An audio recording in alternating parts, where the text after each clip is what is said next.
You're on board now, Tom.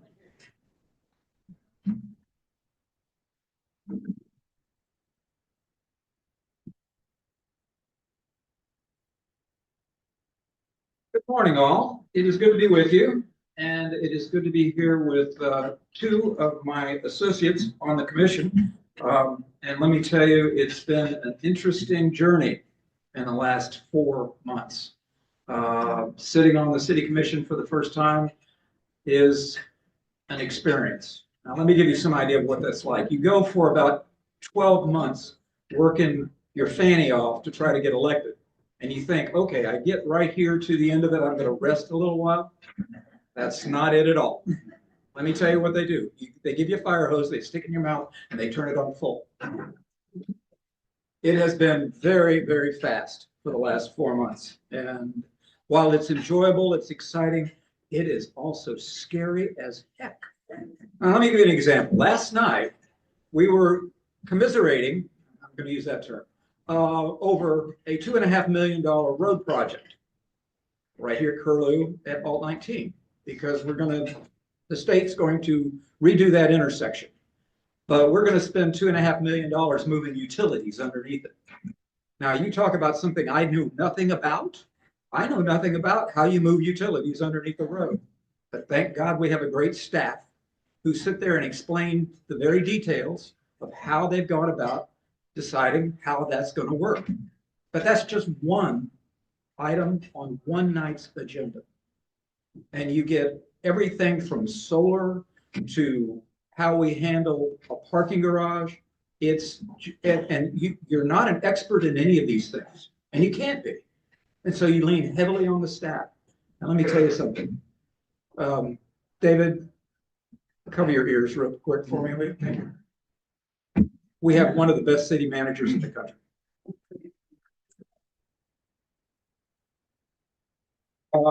She's tough, but she's friendly. She knows what she's doing, and she makes sure we run like a Swiss watch. And don't tell her I said that, because it'll be over.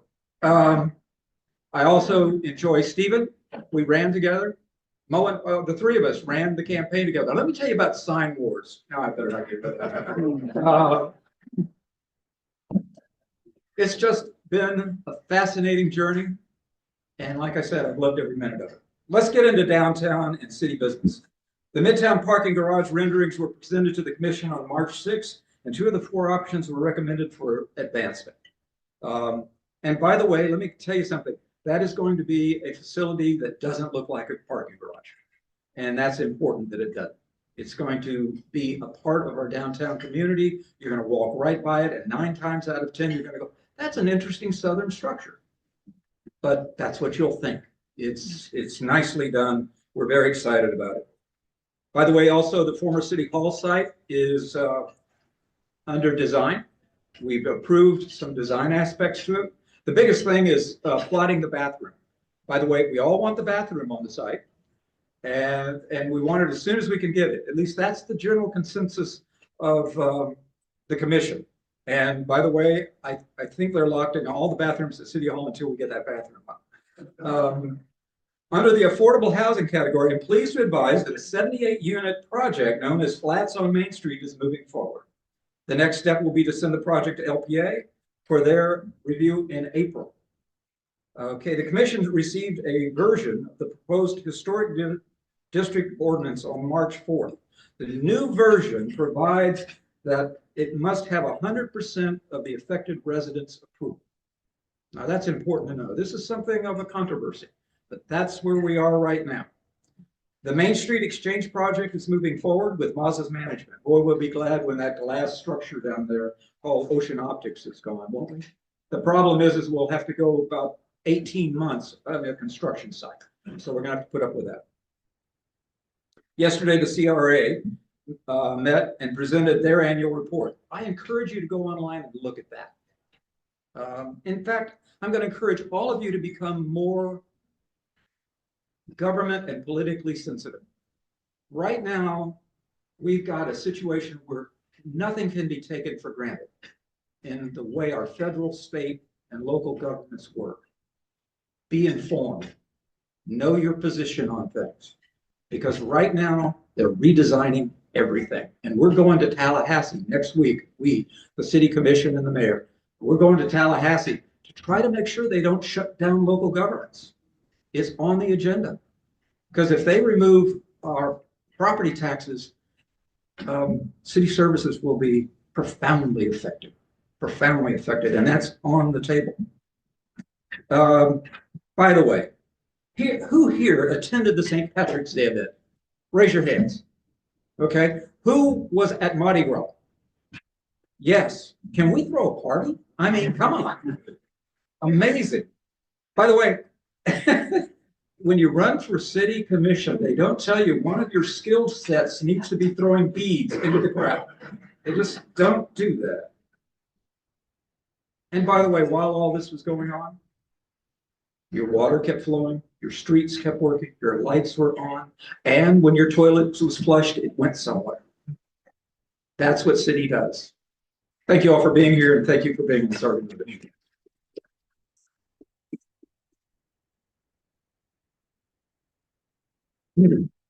Today's sponsor, and we always say thank you to our sponsors, but Dena Hurst is the Dunedin branch leader of the Taoist Society of Dunedin, and she'll be giving her 5-minute talk.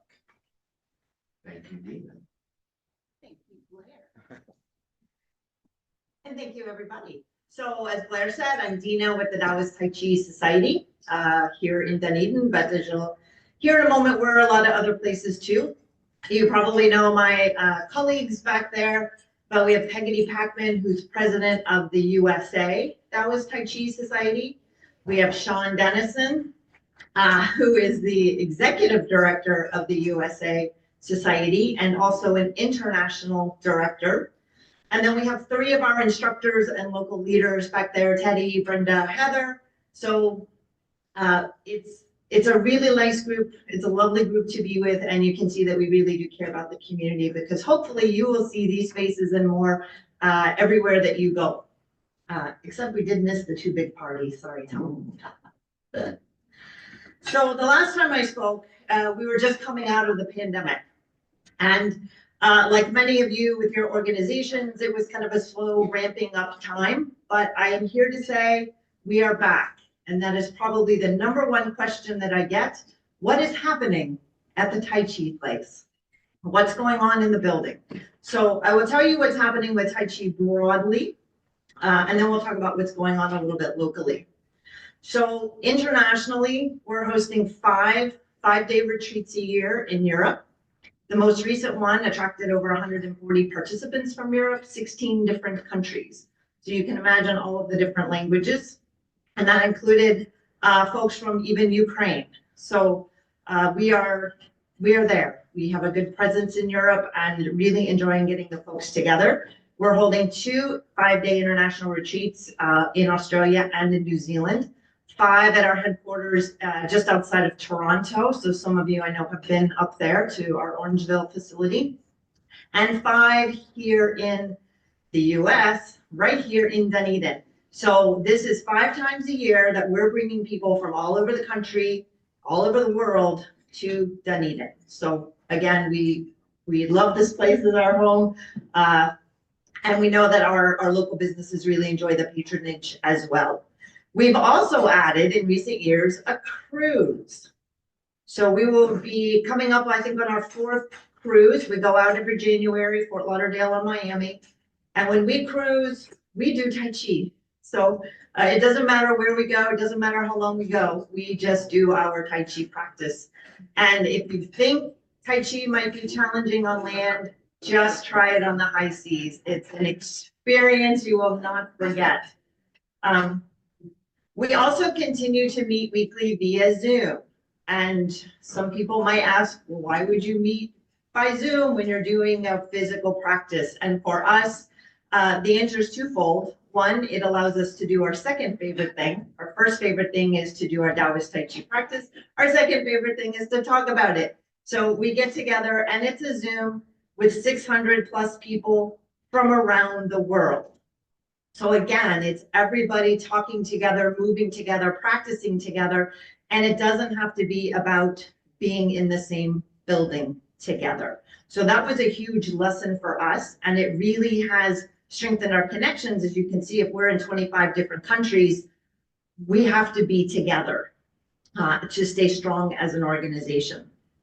The other thing that the Zooms have allowed us to recognize is that our Tai Chi practice is much more than just physical movements. So this is a practice for your mind, your body, your whole complete system. So if the first question that I get asked is, how are things going with the Taoist Tai Chi Society? The second question I get asked is, can Tai Chi help me with fill in the blank? And the answer is always going to be yes. And I actually had a video to show, but I can't pantomime, so I won't act it out for you. But I will just tell you the stories that are on our YouTube channel and on our website are profound. And these are stories that continue to emerge because we're always talking together. We had a woman who had breast cancer treatment surgery 10 years ago, hardened skin, scar tissue, a divot. 10 years later, that skin is repaired, right? That tissue is rebuilding because of the way she's practicing, and she's not the only one. Any different form of arthritis, inflammatory diseases, autoimmune diseases, depression, people who want to get off of pain medications. We see them all and we help them all. That's the amazing thing. So when I sat down today, the first question was, can Tai Chi keep me from shrinking? I've lost an inch. Yes, because it's weight bearing and you are stretching in a very gentle way, but getting maximum range of motion for your body. So this is a practice that's rooted in Chinese medicine principles, but also designed for the way the body moves naturally. So we just can't say enough good things about it. So come check us out. We're having open house week all of March 31st. So all of our regular classes are open for drop-in. We'll have volunteers there to kind of show you around the building. You already know some friendly faces. We'll have more friendly faces there. You can try a few moves. And then starting Sundays in April, we will be doing an introductory course. So for 1 month, 4 weeks, if you can give us that, we can give you back your health. So come, we hope to see you.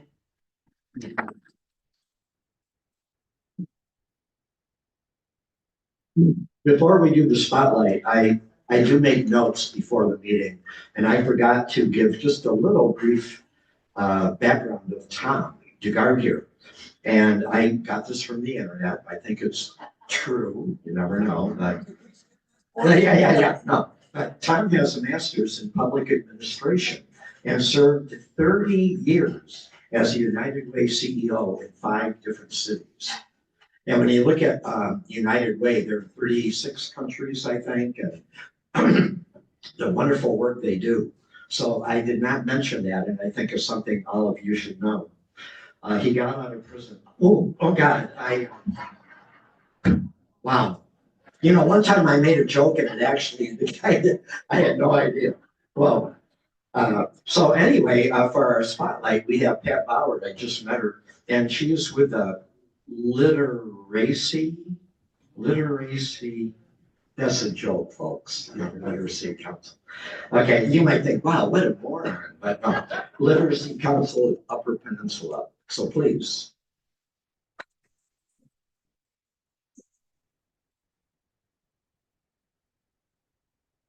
I'm accustomed to people saying literary council. So you got that part. Well, Literacy Council of Upper Peninsula. what did I say? Peninsula. Oh my God, I am a moron. Oh, Helen. That's okay. Teachers love to make corrections. So my fondest wish has been met this morning. I put some handouts on your table. I am rather paper trained as a teacher. I taught elementary school and ended up at the University of South Florida teaching in the School of Information Science. But I always like to give people something to take away with them in case you're interested. If you're not interested, leave it on the table because I will with these 2 other uses. I've given you 2 things, and the most important thing I gave you is a schedule of our classes. And if you have a place where you can post this to tell people about what's available, if you are looking to practice your English or learn English, we're there for you. We have over the last, let's see, we were incorporated in 1989, the Literacy Council of Upper Pinellas. And we have grown. We used to teach individuals. We used to have tutors. We still have a few of those, but most of the people we have now are teachers who teach classes, small classes in 22 different classes throughout the county each week. And that's I think 12 sites now. We are in 12 sites as well as online. We had to go online during COVID and we transitioned. We had enough teachers who were skillful in that we were able to make that transition. But now we're back to business with meeting face to face, and we have some great partners. But before I talk about the partners, I want to give you some statistics, and they're on the report that I did. So the report, my annual report is on the back of that schedule. We are serving about 135 students each week, online and face-to-face, and we offer a choice about 22 classes. And our most recent schedule is posted online on our website. That's the most reliable source because it's corrected almost daily. Our program continues to grow and change. Last year, we served over 5,000 hours of all volunteer hours in this community and other communities in North County. And if you've calculated how much that's worth, if you go online, there's a site where you can go, it's called Independent Sector, and it'll give you how much a volunteer is worth now. It's $49 an hour. No, I'm sorry, $33.49 per hour. And that, for our service alone with our organization last year, that was worth $169,124.50. That's according to the calculation that I used on that online site. We couldn't do it without our partners, and one of our most important partners is, of course, the school district. And we're going to be starting a new class at Dunedin Elementary. That right after spring break, we're going to be getting started with that, and that'll be offered to parents of kids. They bring their kids to school and they can stay for class and learn English. And one of the things we do is we teach the parents how to read a report card. What does this mean? What does this say about your child? And we feel like that's an important function there. I'd like to have a teacher at every elementary school in North County. That's my dream. Our other important partners are, of course, the libraries, and we have classes in libraries, and we have them in the Hispanic Outreach Center. And Hispanic Outreach Center is very important. They have a site at Tarpon Springs at the college, and they have a site downtown Clearwater, right next to the police station. A very safe place for people to meet and learn English and do other things as well, of course. We have facilitators at each of these sites. Facilitators make sure that the space is ready for us when we come for our classes, and they make sure that our students feel welcome. And we have helpers all over the place because we couldn't do this without these partners. And you could be a partner too, just by posting the list of classes somewhere. Like if you're in a Spanish restaurant, a Hispanic restaurant, a Mexican restaurant, post this. Ask the owner to post it because it'll help some people. Maybe some people who work there would take advantage of our classes. Since I've given to you the report in writing, I'm not going to add much more except to say we have a major financial supporter in the Pinellas Community Foundation. And they have given us major grants over the past 2 years, operating grants. And that enables us to provide resources for our students that they wouldn't be able to afford. One textbook could cost $25. And that's what's amazing to me is how much instructional materials cost. But we have other partners like Reef Pinellas gives us grants for conference attendance. Publix gives us gift cards to buy refreshments for our students. So Publix, if you ask them, they will give. And that's, you know, I didn't know that until a couple of years ago, then I found out, oh, they'll help fund our refreshments. And we also have a benefactor who died years ago, Virginia Rogenbaum, and we have an endowment, and that endowment earns money for us, not recently, but it has been earning money for us. And that enables us to keep on keeping on with our program and building a community of learners, and that is our goal. And you can be part of it. Thank you so much for listening. And if you want these, take them with you. If you do not, leave them on the table, please, and I will put them to other use. Thank you so much.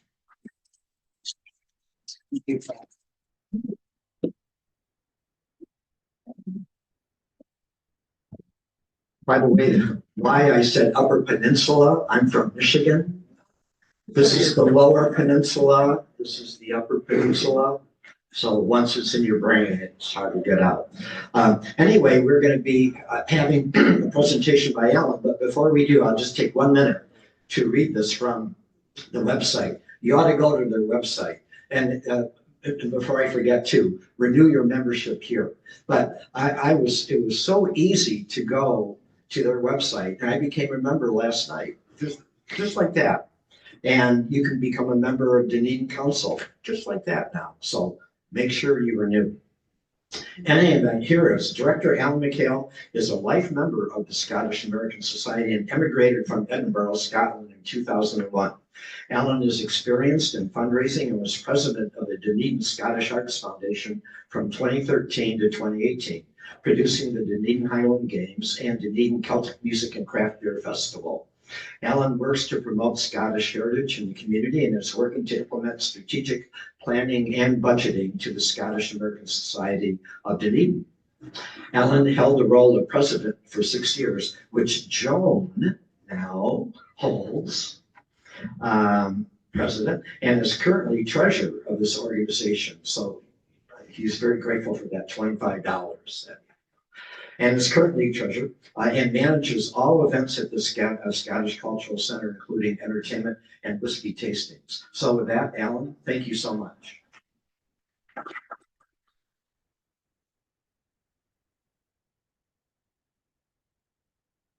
Thank you. Well, that's half my presentation done already. Makes it nice and easy. Well, Martin, bye everyone. Come on. Martin, bye. Let's hear it. That's good morning in Gaelic, so you've just learned a new language this morning already. The good thing today is that we didn't wake you up with bagpipes. You all had your Irish fill last week, and if you were downtown, you would have had bagpipes, so that's enough for 3 weeks. The sound rings in your ears for 3 weeks before it goes away, so you don't need that. And everybody knows the difference between bagpipes and a chainsaw. You can tune a chainsaw. Sorry, I'm just joking. Yes, you all had your Irish fill last week. So we didn't bring haggis this morning either, because we thought that was too much of a dare for you this early in the morning. So we have technologically challenged this morning. I have a wonderful presentation on my laptop, which I'm going to look at, but because the technology is not working, I'm the only one that's going to be able to see it. So I'm quite amazed by it. It's really colourful. It's got lots of information on it. So I'm going to share it as best I can with you. I can see it too, and it really is. It is, yeah. Joan spent about 8 hours trying to put it together a couple of days ago. So big thank you to her for that. But what a waste of time that was. So anyway, good morning, everyone. Alan McHale, president of this, no president, sorry, used to be president. Sorry, madam. Used to be president, but now treasurer of the Scottish American Society. About 8 years ago in 2018, I had left the Dunedin Scottish Art Foundation, and I got a phone call from a woman called Dena, and she was the president of the Scottish American Society at that time. And she said, Alan, we need help. She said, Our members are literally dying off and our organisation is almost bankrupt. If the Scottish American Society is to survive, then we need help. And I said, well, yeah, I can come in and I can help. I don't know if I can make it successful. I said, but some things will need to change. You've got a wonderful facility downtown that's not being used, and we'll give it a go. So I started about 7 or 8 years ago to try and make some changes. Our mission today is to preserve and promote Scottish arts and culture in Dunedin. And that's really important to the city, not just because of its heritage, but the city itself. Our city manager and the communications department did a marketing study 2 years ago and asked the citizens of Dunedin what was really important to it. Number 3 on the list was its Scottish heritage. So it's really important to the city and the citizens that they have a sense of identity that differentiates the city from every other coastal town in Florida. And the Scottish aspect of it is very important. So we can latch onto that and we can create strategies around it that can actually help bring the community together and give it a bigger and better sense of identity. So our thing is all about promoting and preserving that identity and keeping the culture going. We do that in several different ways. Our organisation has an education programme. We do community outreach, and I'll talk about that. We have a membership programme, and this is our latest member today. Number 848. I wish that was the case. We get grants and donations from different organisations. We earn money ourselves by renting out the building, and we create events, and I'll talk about them. These are all done basically to get the public support to raise funds that we then plough back into the programs. Our education program centres around classes in our building. We have classes in bagpipes, we have classes in Highland dancing. The Isle Sky dancers performed at the city stage last weekend for St. Paddy's Day. They've got about 60 students reaching from the age of 2 right up to 22, 23.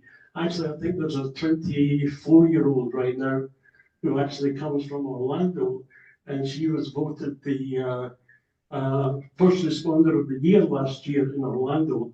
She works for the Orlando Fire Department, Brittany. So she comes and she's a student of the Isle Sky Dance Group, which is in our hall. We have pipes and drums. The new Suncoast Pipe Band is part of our organisation within our hall. They come in on a Wednesday night. They were all pipers and drummers that were in the City of Dunedin Pipe Band. But that particular organisation really focused on the competitive aspect of bagpipes. And they wanted to have some fun. So they separated out, came to our hall, started their own little organisation. But as they say, the apple doesn't fall far from the trees. They went into the competitive environment this year for the first time. And so far this year, they've had a first and 2 seconds in their group. So from the small acorns has a big oak tree growing from that pipe band. We promote finding out about genealogy. We have a genealogy workshop every Tuesday night. I would advise you, if you come along, be careful what you look for or what you're looking for. I think you may have heard the story before, but I'm not sorry for repeating it. They persuaded me to do my DNA test. And in spite of knowing 4 generations of Scots, I'm 72% Irish. So I've sold all my Scottish kilts, and I now have Irish kilts. Actually, it's not, it's the Isle of Skye, but yes, you can see. But the classes on a Tuesday night run by Paula Smith. She's had 30 years experience of looking at genealogy, and it doesn't matter what your background is, and she can help you break down barriers if you can't find your heritage. and she does a fantastic job. And the other thing we do is Scottish country dancing, which is I guess it's the quiet way of doing social dancing, and leads to the urban wrestling, which is Gaelic dancing.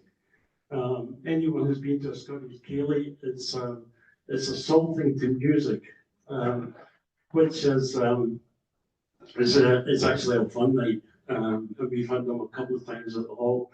But we do Scottish country dancing. It's elegant, it's social, it brings people together, and it's a form of, I guess it's close to square dancing in America, but it's very traditional. We used to do it at elementary school back in Scotland. So that's a good class as well. Our community outreach program centers around three things: engagement, involvement, and hospitality. And engagement, we're part of organizations like this. DCO, we're a member of the chamber. Our board sits on various boards and committees within the city as well, so that we know what's going on and they know what we're about. And the more we get engaged, the more people know about us, the more support we get from the community. We're also involved in a number of different things within the city. Last year, the Dunedin Blue Jays, or Toronto Blue Jays, had a Celtic night, and they featured bagpipes, Highland dancing, and we were able to promote our cause there. For the first time in many, many years, the Scottish American Society were in the parade at Christmas. We were also in Mardi Gras parade a couple of weeks ago. And to David's confusion, we had a trailer at the back of our facility, and on the back of it was 4 hard tires. And David said, what is that all about? And I said, well, that's actually the humps of the Loch Ness Monster. But it's not finished yet. So we did manage to get it finished. We got a head and a tail put on, and we presented Nessie at Mardi Gras. So if anybody doubts whether Nessie exists, she certainly exists for us. So we do that, and we also had a lamppost in the holiday lamppost competition as well. And in terms of hospitality, one of the things that our old organisation were known for is being very insular. It was a group that was started together, 4 expatriate Scots, basically. Well, today, everyone is welcome. We don't care what your background is. We don't care what your nationality or your colour is. We don't care about your ethnicity. We just want people to come along and support what we do. Everyone who walks through the door today is welcome, and we make a big deal of that for every organisation.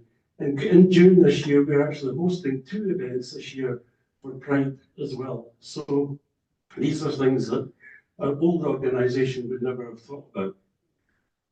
So that's our community outreach programme. Funding for us comes from 4 different groups or 4 different areas. Membership, like Blair, grants and donations. The facility we have, we rent it out now to people who want to hold their own events in our place. It's a fantastic facility that's right in the middle of downtown, and there's a parking lot right next door. And a big thank you to the city manager and her staff who bought the Mies, or took a lease on the Mies Materials building and created a parking lot. It just happens to be right next door to our facility, which is fantastic for events. We used to have 6 parking spaces, and if you put 150 people in there with 6 parking spaces, it causes a problem. But that new parking lot's got 60 spaces in it now, which is a great help. And then the last thing we do is our events, and I'll talk about the event program in a minute. In terms of membership, it starts at $25. When I got that phone call 7 years ago, there was 87 life members, and that was it in the Scottish American Society. Today, as of this morning, we're at 353. So that's a huge increase in us, and it shows that we're doing some really nice things within the city. And people are liking what we're doing. And anyone can become a member, and we encourage you. And as a member, what you're actually doing is supporting the arts, because as I said, all of the money that we raise helps to keep the building going, which in turn then produces classes for the Scottish Arts programmes, and we also invest in some of the other programmes within the city, like the Highland Middle School and the Dunedin High School, as well as some other community groups that we've helped through the years. Only 3% of our revenue comes from grants and donations, but it's still very important to us, because when we get a grant from people like the city, technology has given up, but I haven't. When we get a grant from the city, for example, we always match that grant and we invest that grant back into the building. And since I took over, or since we took over the building 7 years ago, we've replaced the flooring, we've cleaned out the kitchen, replaced all the bathrooms, and we've made it a really nice facility for people who want to hold their own event in there. So grants and donations really help us. Then we go on to, from there, the groups that have been coming in and renting the facility, anything from celebrations of life to weddings, birthday parties, wedding receptions, and we also host a number of other groups with the city who use it for regular meetings. And just last year, one of the Rotary groups was in the building while they were waiting for this facility to be renovated and reopened. So we were grateful to them to come in. And as I say, it's a great facility. It's also an award-winning facility. In the last couple of years, we won an award for one of our hits, which was a whiskey tasting, which had music with it. And then last year, we were voted the best live venue in Tampa Bay by the Tampa Bay Times, which is a big deal for us. There was 450,000 votes cast, and the Scottish American Society won that competition. Now let's talk about the events that we hold there are based on our own culture, basically. I found if you Scottish culture in Google, it'll tell you it's music, it's storytelling, it's art, it's Scotch whiskey. And last year I did on a Scotch whiskey diet. I lost 3 days. Yeah. Yeah, so we hold events that feature all of these things. Just last month, we had a unique, a new event that we actually sold it out. And we actually had a book signing that the author turned that night. On that night, he did sign the books. There's a guy called Cognac MacLeod who had launched his 4th cookery book, and he's the biggest influence in cooking in the United Kingdom today. He also has over 6 million followers on Instagram. So he came to Dunedin in the start of his American tour to launch his book. On that night, we had dancing, we had bagpipes, we had singing. The guy got up and told stories from his native west coast of Scotland. He talked about the folklore, the history, some of the traditions in that area, and made a real night of it. And it was a very, very unique night that our mayor, we were lucky to get the mayor to come along and open it and welcome up to the city of Dunedin. The other thing we do are our concerts. Concerts every month feature the very best in Celtic music. When I say the best traveling bands normally go to festivals up and down the state. So what we try and do is when they're coming into either Orlando Highland Games or to the festivals in the Keys or up in Tallahassee or in Fort Lauderdale, we try to bring them here to Dunedin as well. Well, that was what started a couple of years ago. But today, those bands are now contacting us, can we come to Dunedin?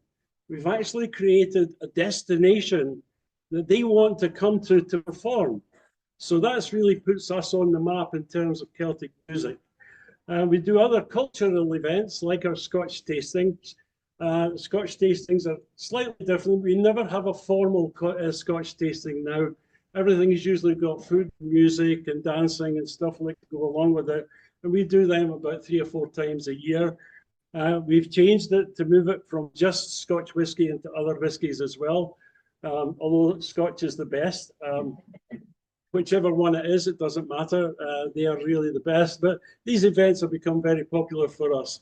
They're a fantastic night of entertainment as well. We honour 4 Scottish holidays through the year. Hogmanay, which is New Year's Eve. The best New Year's Eve party in Dunedin is at the Scottish Cultural Centre. Without a doubt, for the last 3 years, it's been sold out before, at least a week to 2 weeks before the event.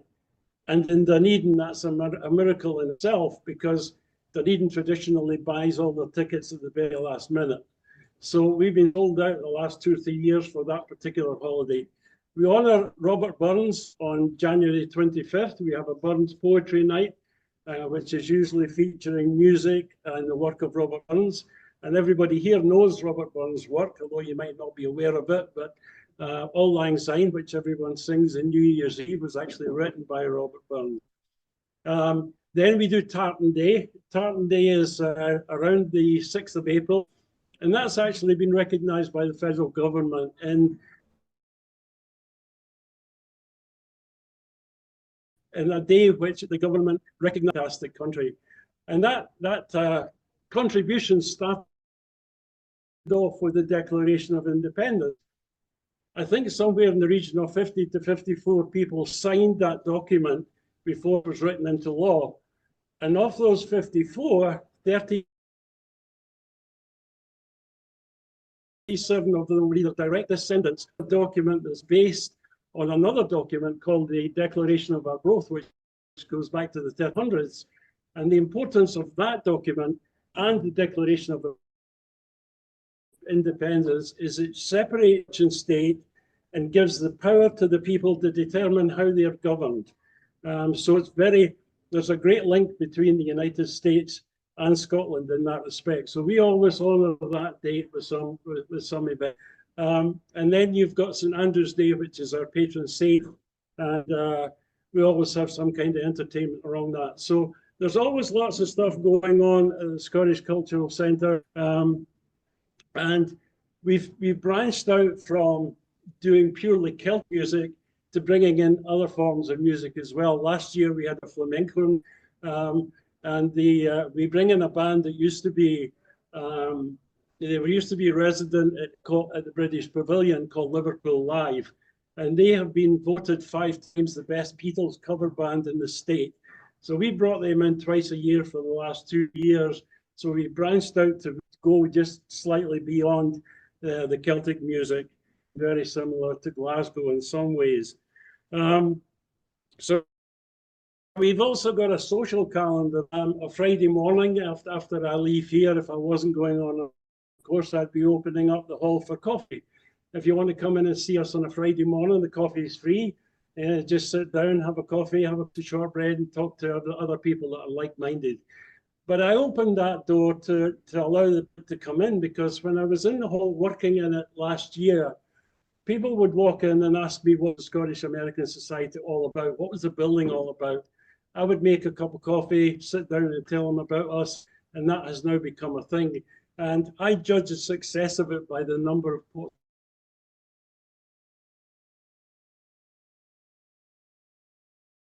bigger every week, and we're really delighted by that. And then on a Friday night, we have a happy hour for our members and their guests, and that's where we discount the drinks a little bit. But it's meant for people who are on their way home on a Friday night after a hard week, or if they're going out to start the weekend for a meal. We open from 5 o'clock to 8 o'clock. It's not a social club like the VFW or the Legion, but we do on those nights. So you can just drop in and see us, and we'd welcome you. As I said, everyone is welcome. So the question then becomes, if you're raising all that money, who's going to benefit? Well, the students and teachers are the ones who get the best benefit.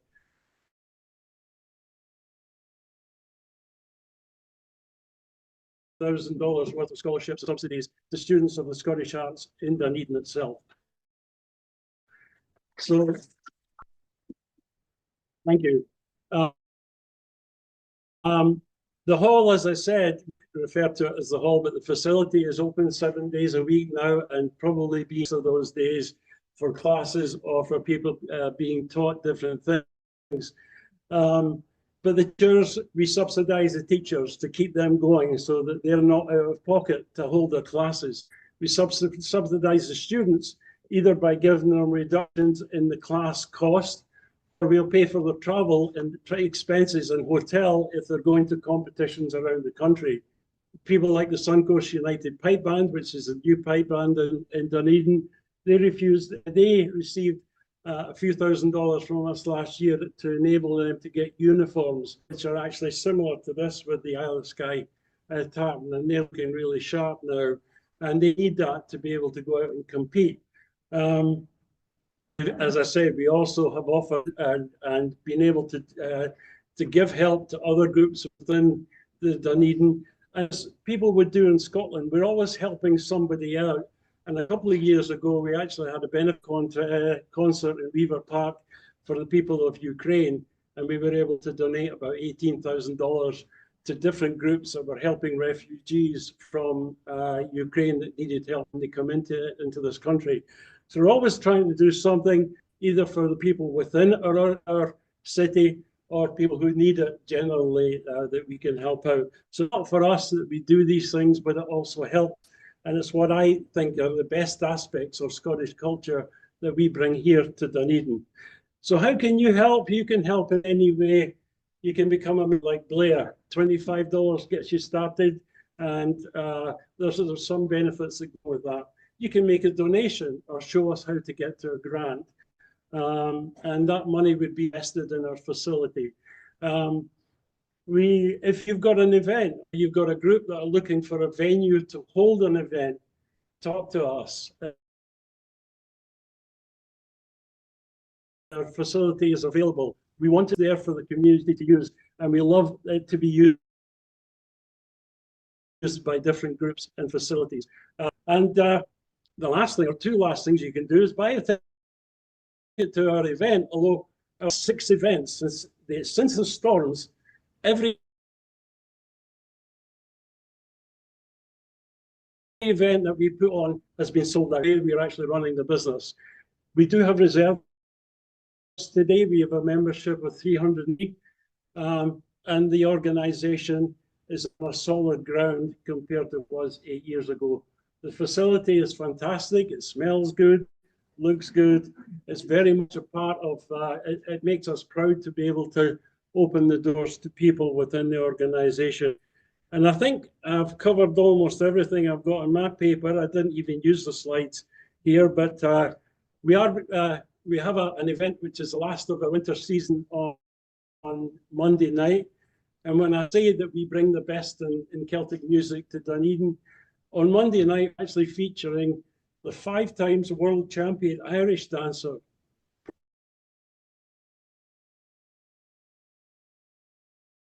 on a stage show, a theatre show called Velocity, which is very close to River Dance, and it tours the country.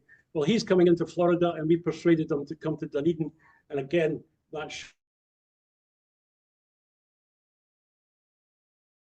show is sold out. So I'm very grateful for some of the community, and we'll keep the Scottish American Society going, because that is part of Dunedin's heritage and it's part of our culture. And the longer we can keep that, get a sense of identity and differentiate Dunedin from every other coastal town in the state, we'll be doing a good thing. So thank you for your time in spite of the technology. If anyone's got questions,